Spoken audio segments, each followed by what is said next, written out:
One day Samson went to Gaza, where he saw a prostitute. He went in to spend the night. The people of Gaza were told, "Samson is here." So they surrounded the place and lay in wait for him all night at the city gate. They made no move during the night, saying, "At dawn we'll kill him." But Samson lay there only until the middle of the night.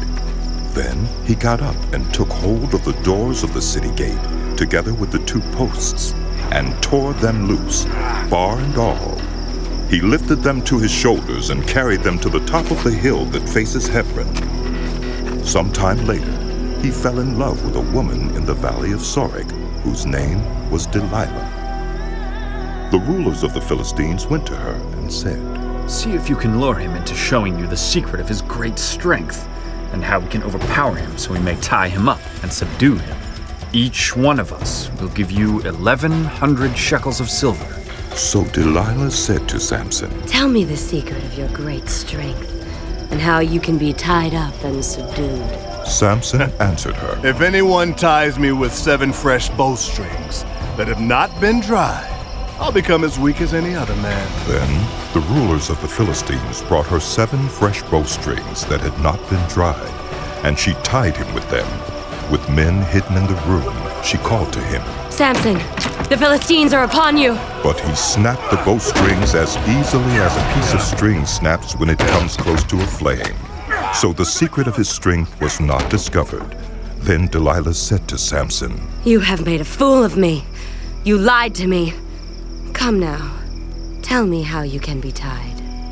He said, "If anyone ties me securely with new ropes that have never been used, I'll become as weak as any other man." So Delilah took new ropes and tied him with them. Then, with men hidden in the room, she called to him, "Samson, the Philistines are upon you!" But he snapped the ropes off his arms as if they were threads.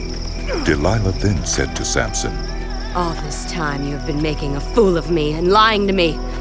Tell me how you can be tied." He replied, "If you weave the 7 braids of my head into the fabric on the loom and tighten it with a pin, I'll become as weak as any other man."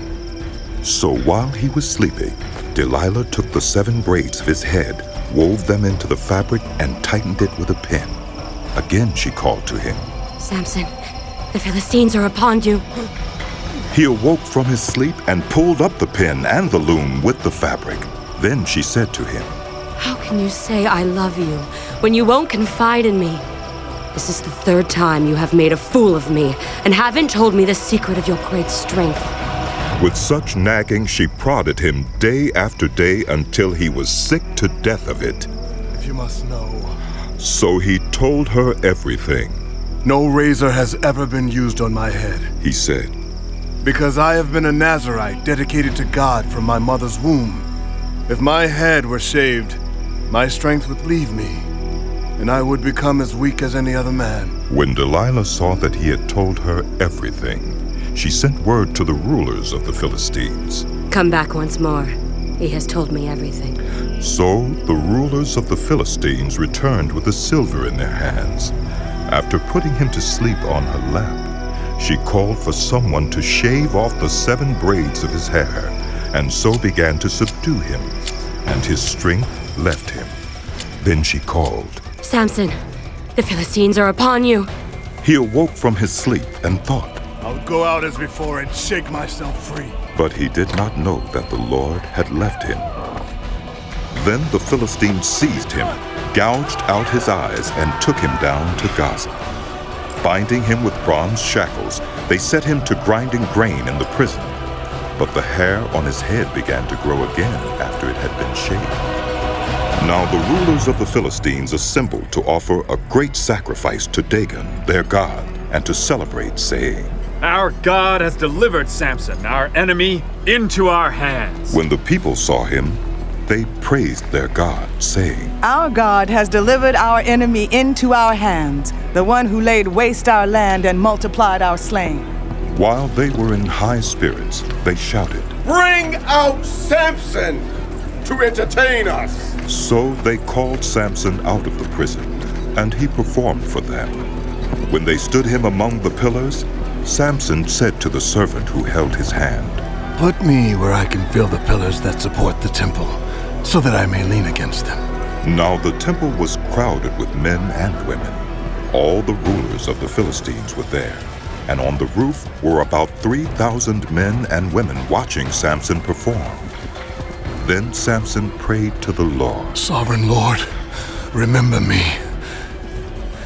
Please, God, strengthen me just once more, and let me with one blow get revenge on the Philistines for my 2 eyes." Then Samson reached toward the 2 central pillars on which the temple stood. Bracing himself against them, his right hand on the one and his left hand on the other, Samson said, "Let me die with the Philistines."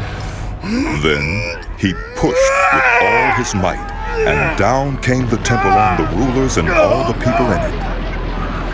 Thus he killed many more when he died than when he lived. Then his brothers and his father's whole family went down to get him. They brought him back and buried him between Zorah and Eshtaol in the tomb of Manoah his father. He had led Israel 20 years.